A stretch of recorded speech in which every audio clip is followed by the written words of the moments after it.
শত শত বছর ধরে শাশ্বত সত্যের মুখোমুখি এরা সবাই, কিন্তু নেই কোনো হাহাকার ভরা দীর্ঘশ্বাস। এ যেন এক চির প্রশান্তি নির্মহল। দেখো কি গভীর ঘুমে পাশাপাশি শুয়ে আছে এরা, আত্মীয় অনাত্মীয়। এখানে কে নারী কে পুরুষ সে কথা বড় নয়, বড় হলো এরা সবাই অতীত মানুষ। সত্য হলো মানুষের এই পরিণতি। আমার কথা হয়তো তোমাদের কাছে অস্বাভাবিক লাগছে। না না, আমি পাগল হইনি, আমি পাগল হইনি।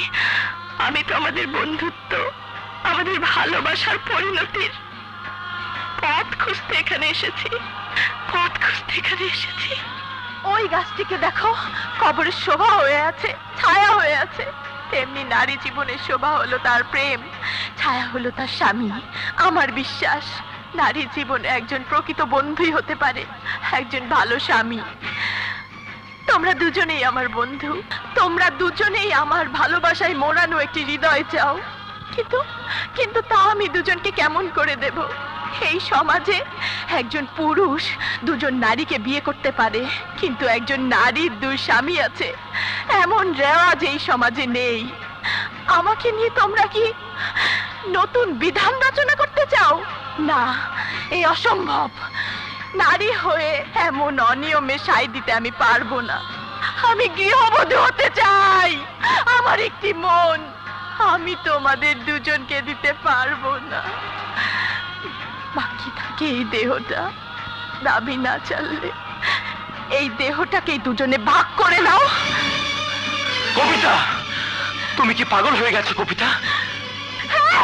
আমি পাগল হয়ে গেছি, আমি পাগল হয়ে গেছি, আমি পাগল হয়ে গেছি।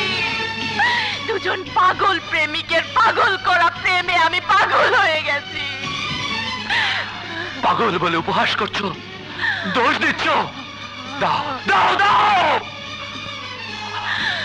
হ্যাঁ হ্যাঁ, আমি পাগল, আমি মজনু।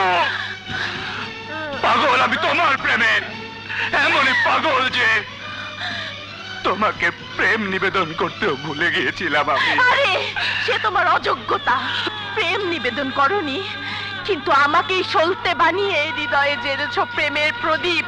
প্রদীপের আলোয় অন্ধকার দূর হয়, কিন্তু সলতে পুড়ে ছাই হয়ে যায়।